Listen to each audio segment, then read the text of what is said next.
voudrais vous inviter ce matin à faire une lecture avec moi dans l'évangile de Matthieu, au dernier chapitre 28. Matthieu chapitre 28, du verset 18 à 20, c'est sur l'écran. Vous pouvez le suivre sur l'écran ou le suivre dans votre Bible. Et là, c'est avec la version, la Bible du Semeur. Ça serait peut-être une bonne chose qu'on puisse le lire tous à haute voix. Vous savez que proclamer la parole de Dieu, c'est puissant. Quand je vais en Afrique, au moment où on lit la parole de Dieu, toute l'assemblée se lève. Je ne vais pas vous faire lever, vous avez déjà été levé. Et tellement que la musique était bien que certains ont même commencé à entrer dans le sommeil spirituel. Mais je pense que c'est bon qu'on puisse lire la parole de Dieu à haute voix, qu'on la déclare. Vous êtes prêts? Vous pouvez suivre ou lire votre version comme vous le voulez. Il est dit ceci, ensemble. Jésus, s'étant approché, leur parla ainsi. Tout pouvoir m'a été donné dans le ciel et sur la terre. Et qu'est-ce qu'il dit? Encore une fois? Encore une fois? Faites de toutes les nations des disciples, les baptisant au nom du Père, du Fils et du Saint-Esprit, et enseignez-leur à observer tout ce que je vous ai prescrit. Et voici, je suis avec vous tous les jours jusqu'à la fin du monde. Amen. Ce matin, je veux partager avec vous une réflexion sur un ordre de Jésus donné à ses disciples il y a plus de 2000 ans. Notre thème pour ces 2 mois, c'est marcher et porter du fruit par le Saint-Esprit. Est-ce qu'il est possible de marcher en restant sur place? Oui, si vous avez un treadmill chez vous, c'est-à-dire un tapis électrique, vous allez marcher, mais vous n'allez pas loin. Marcher et porter du fruit par le Saint-Esprit.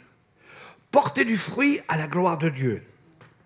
Nous ne pourrons jamais porter du fruit pour notre Seigneur et pour sa gloire si nous n'entrons pas dans sa volonté, si nous ne suivons pas ses directives et si nous n'obéissons pas à son ordre. Tout dépend de ce que nous sommes comme chrétiens. Est-ce que nous sommes des chrétiens qui s'autosuffisent, qui sont satisfaits de leur salut, de la garantie du ciel après la mort, ou de ceux qui veulent véritablement et constamment plaire à leur maître, c'est-à-dire marcher en lui, marcher pour lui, marcher avec lui. Est-ce que nous sommes des chrétiens actifs ou passifs? Des chrétiens qui reçoivent uniquement des bénédictions ou des chrétiens qui transmettent les bénédictions? J'appelle des chrétiens consommateurs. Ou alors nous sommes des chrétiens producteurs.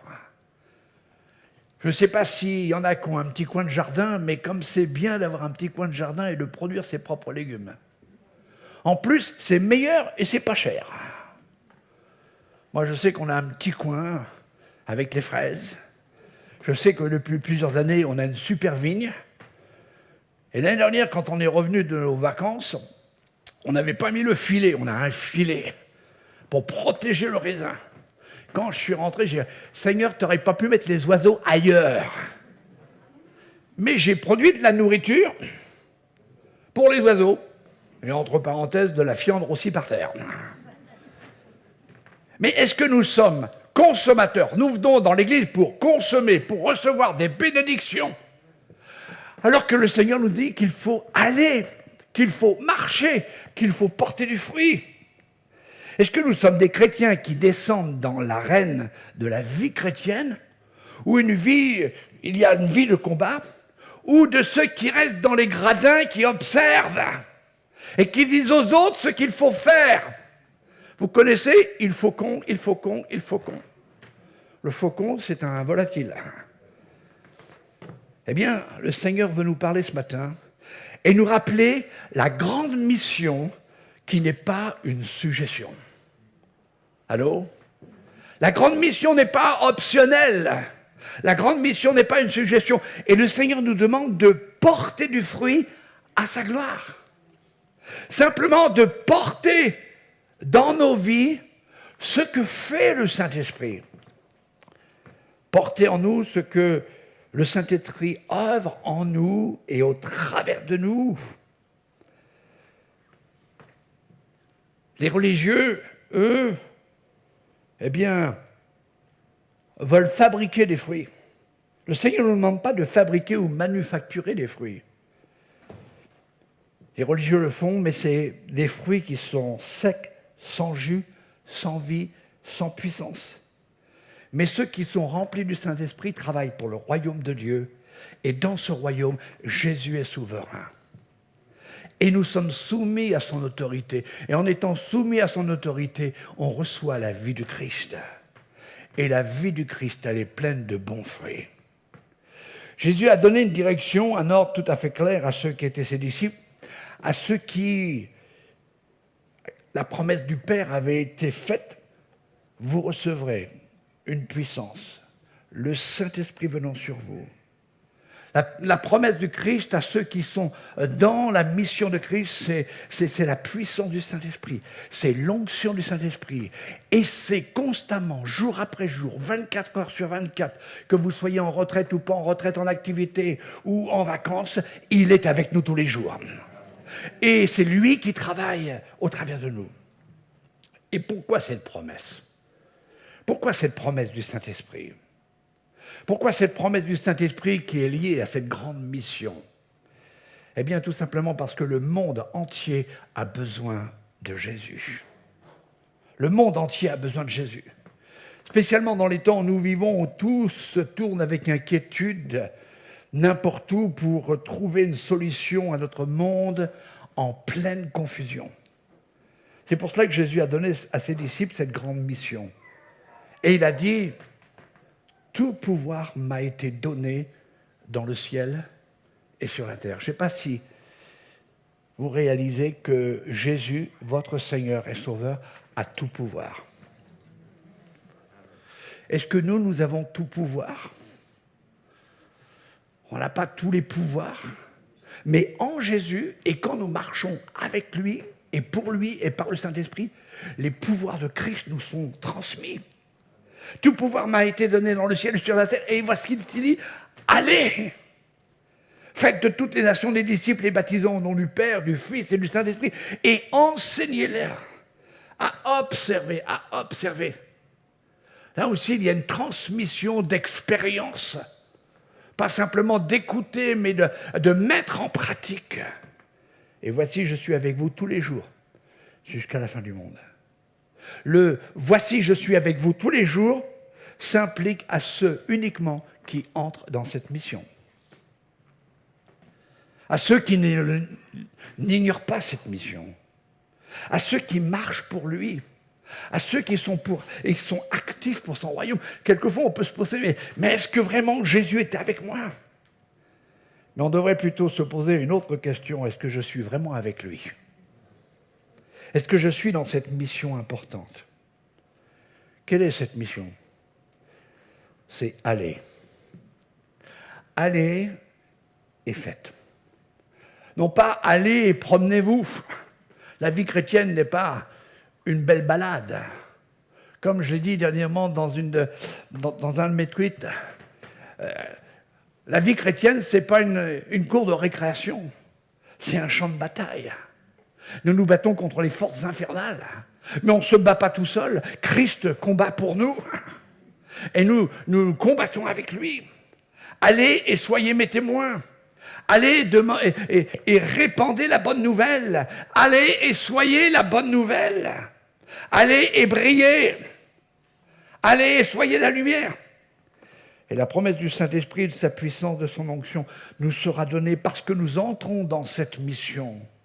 Nous obéissons à cet ordre. Allez. Je ne sais pas, est-ce que ici, il y en a qui ont fait le service militaire? Levez la main. Wow, il n'y en a pas beaucoup, hein. Je ne sais pas, est-ce qu'il y en a qui étaient dans les commandos? Ouais. Pasteur président Mathieu Géraud, il était dans les commandos. Faites gaffe à vous. Hein. Parcours du combattant avec lui. Mon frère qui est là, il était aussi dans les commandos. Il était même instructeur para.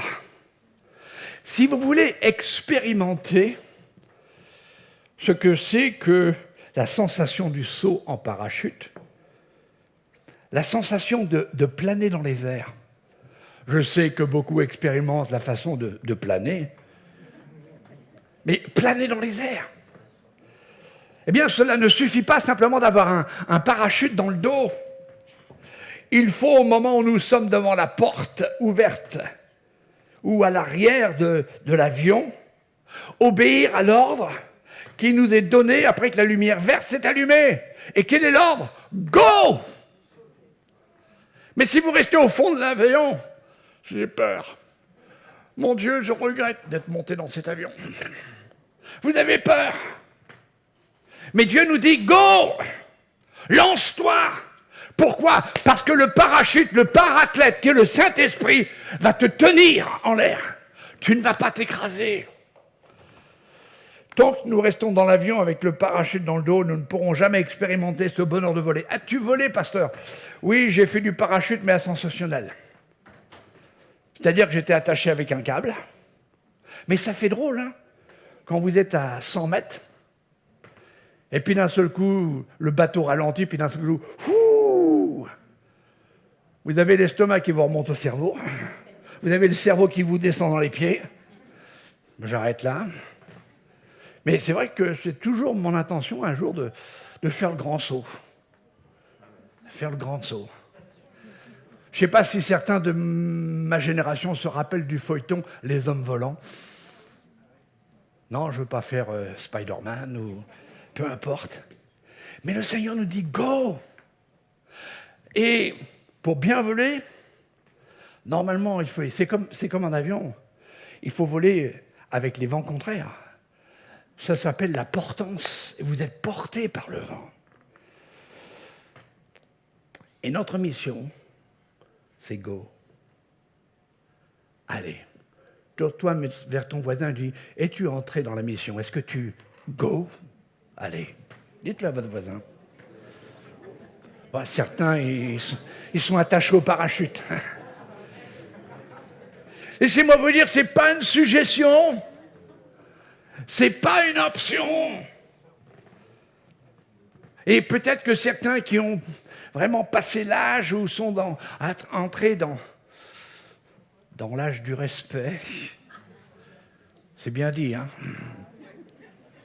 Je ne vais pas dire dans l'âge des ancêtres, mais disent, place aux jeunes. Non. Relisez, Moïse, il a été jusqu'à 120 ans. Relisez Josué, jusqu'à quel âge il a été. Et à la fin de sa vie, qu'est-ce qu'il dit? Moi et ma maison. Nous, go. Nous allons. Si tu es un enfant de Dieu, Dieu s'attend à ce que tu sautes par la foi, que tu sortes de ta zone de confort et d'aller là où des hommes et des femmes sont sans espoir, dans l'épouvante, dans la frayeur et ne connaissent pas la vie en Jésus. Pose cette question, quelle est notre tâche? Pas simplement de leur parler de Jésus, mais d'en faire des disciples, de les amener dans la famille de Dieu. Un disciple, voilà une petite définition.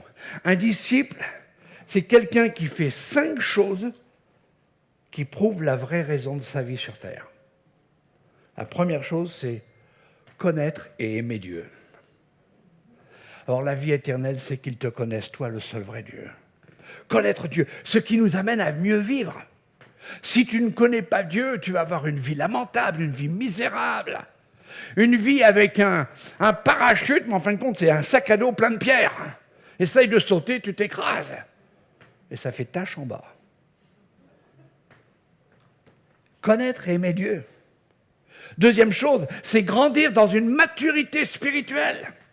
C'est-à-dire ne pas rester coincé au fond de l'avion. C'est progresser, c'est avancer. Troisième chose, c'est servir Dieu. dans le ministère qu'il nous a confié, faire les œuvres de Jésus et par le Saint-Esprit en faire de plus grandes dans la puissance qu'il nous donne. Quatrième chose, c'est partager la bonne nouvelle. Et alors quand on partage la bonne nouvelle, la Bible nous dit que les signes et les prodiges nous accompagneront. Partager la bonne nouvelle, c'est porter l'image de Christ en nous, c'est marcher comme Jésus a marché. Et puis la cinquième, c'est ce qu'on a fait ce matin. Enfin, du moins, je l'espère pour tous. C'est adorer Dieu. Adorer Dieu. Adorer Dieu de tout notre cœur, pas simplement par un chant, par une mélodie, par les mains levées, mais adorer Dieu par notre service, par notre obéissance, par notre action, parce que nous décidons, go, on y va. Mais tout cela, comment peut-on le faire? Avec quelle autorité? Pas par une autorité gouvernementale ou un mouvement politico-religieux, mais par l'autorité de Christ. Notre frère Ésaïe, je crois que c'était dimanche dernier, il me semble, ne pas me tromper, nous rappelait l'événement dans les actes de cette merveilleuse et première guérison à la porte du temple. Vous vous rappelez cet événement? Le boiteux, tous les jours, il était à la porte. En plus, il avait une vie misérable, mais il le mettait à la porte qui s'appelait la Belle. Et puis, Pierre et Jean, qui montaient à l'heure de la prière. Ça aussi, c'est un go. Si tu ne viens plus à la prière, c'est que tu restes avec ton parachute chez toi dans le fauteuil. Je ne vais pas dire à regarder les feux de l'amour, parce que c'est terminé. Mais quand tu viens à la réunion de prière, même si tu viens pour 45 minutes, 1 heure, tu décides de voler sur les ailes de la foi. Ce n'est pas le vieux cantique. Et qu'est-ce qui s'est passé? Eh bien, ils ont utilisé l'autorité de Jésus. Nous n'avons ni or ni argent, mais ce que nous avons, au nom de Jésus, lève-toi et marche. Oh, pasteur, j'ai bien utilisé des fois le nom de Jésus et ça n'a pas toujours marché. Peut-être que le boiteux, ce n'est pas celui qui est dans la rue. Fermez la parenthèse. Pour utiliser l'autorité que Jésus a sur la terre comme dans le ciel et qu'il met à la disposition des disciples, il faut que ceux-ci soient entièrement soumis à son autorité et qu'ils soient aussi engagés dans la mission qu'il nous a confiée. Mon frère, ma sœur, est-ce que ta vie est soumise à son autorité? Est-ce que tu as accepté de descendre des gradins de sécurité pour entrer avec lui, entrer dans l'arène, dans le champ de bataille? Est-ce que tu as commencé non seulement à mettre sur toi le parachute, mais à l'ordre de donner, tu es sorti de ta zone de confort. Tu as obéi à go. Allez. Une dernière question. Je regarde l'heure.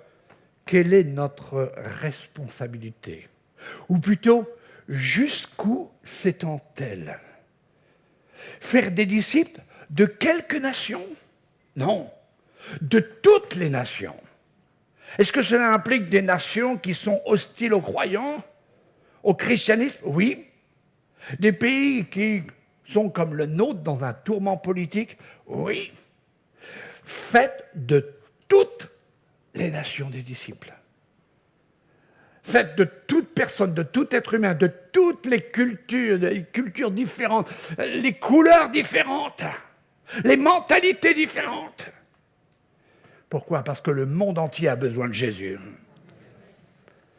Cela veut dire, et c'est très simple, si le monde entier a besoin de Jésus, alors il me faut, il te faut, il nous faut partager la bonne nouvelle. Il me faut, il te faut, il nous faut être la bonne nouvelle. Là où nous habitons, là où nous travaillons, là où nous faisons nos courses, là où la vie nous emmène, là où tu as décidé de partir en vacances, là où tu es resté chez toi pour des congés, quand tu tends la pelouse, là où tu es dans des déplacements, Là où tu es obligé peut-être d'aller dans une salle d'attente médicale où tu attends ton tour, ou peut-être même quelques jours à l'hôpital, tu dois aller et annoncer la bonne nouvelle. Si tu connaissais le remède pour la maladie Alzheimer, si tu connaissais le remède pour le sida, le cancer ou la Covid,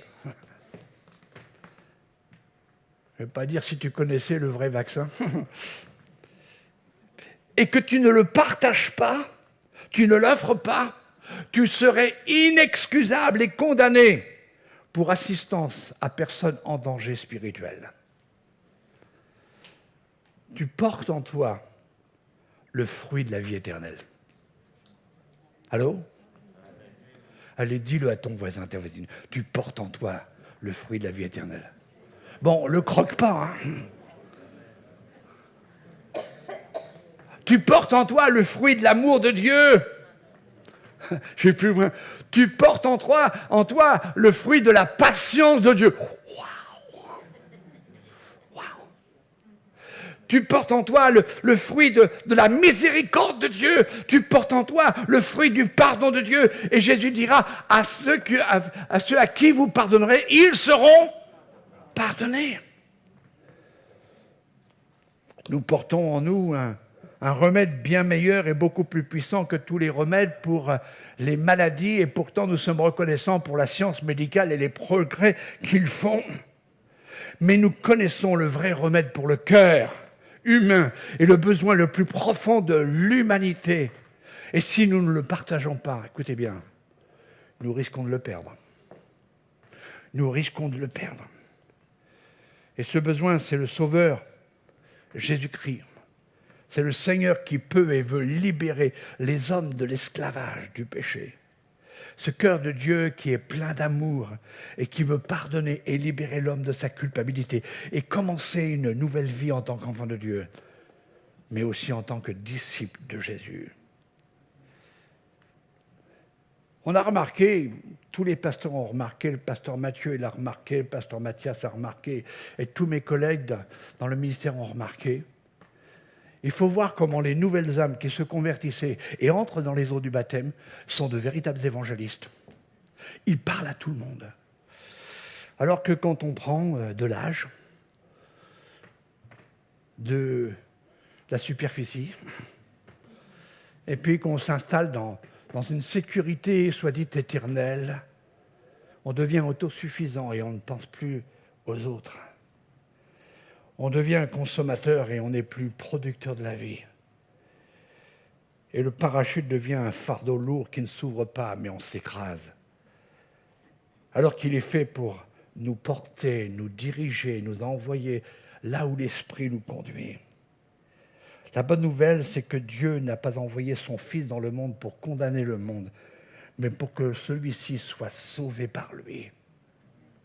Et comment entendront-ils si personne ne leur parle? Voici une pensée qui va introduire ma conclusion.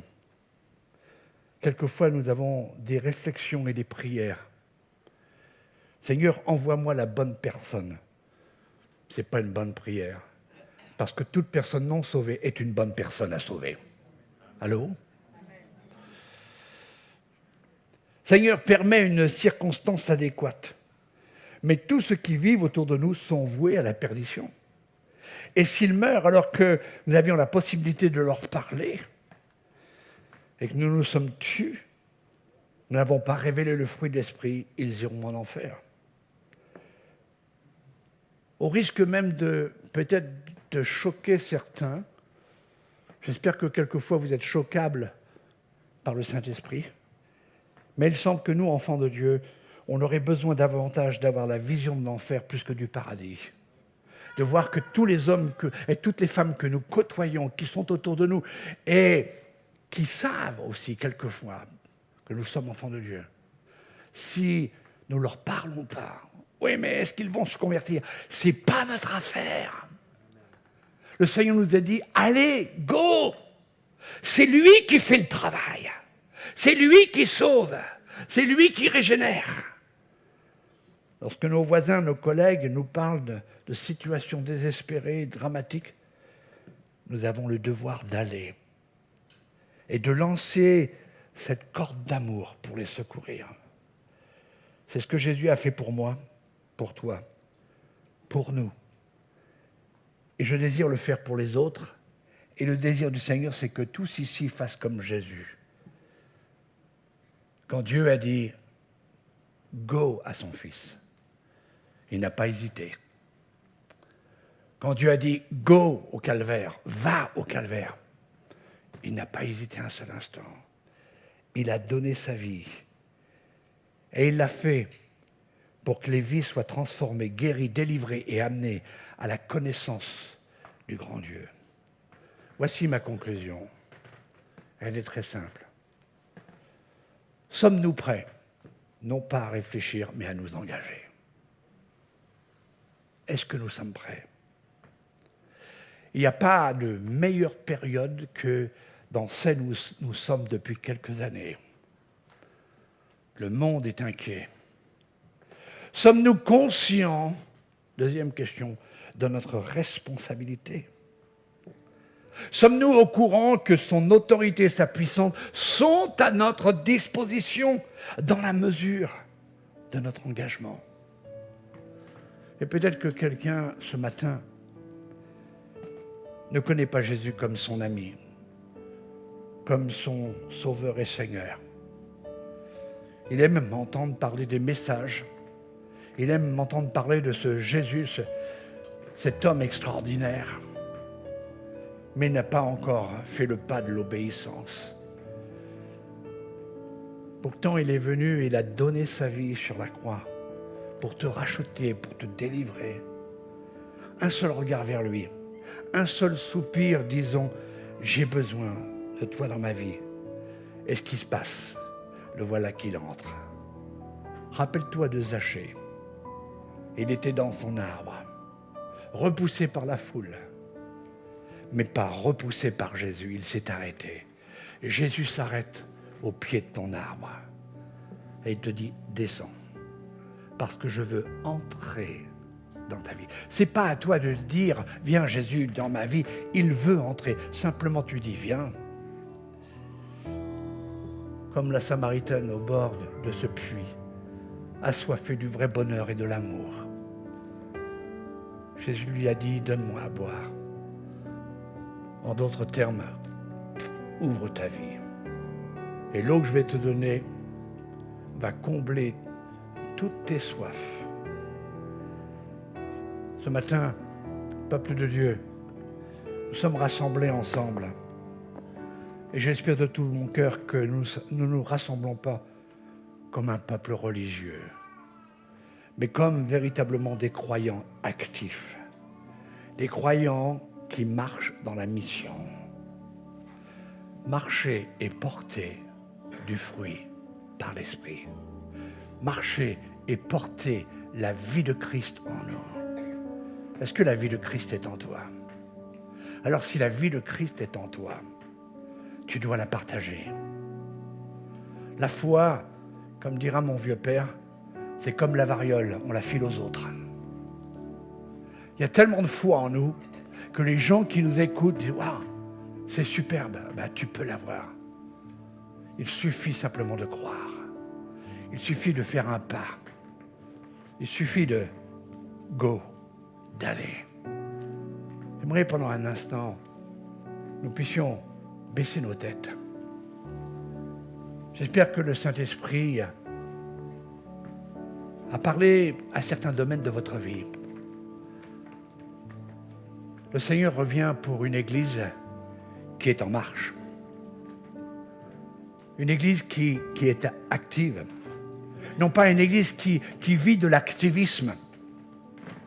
J'espère que vous ne faites pas partie de la secte des chrétiens du dimanche matin pour 2 heures. Mais que vous faites partie du peuple de Dieu qui, 24 heures sur 24, 7 jours sur 7, 365 ou 366 jours, vivez le témoignage de Dieu. Peut-être qu'il y a des obstacles, peut-être qu'il n'a pas encore obéi au commandement de Dieu.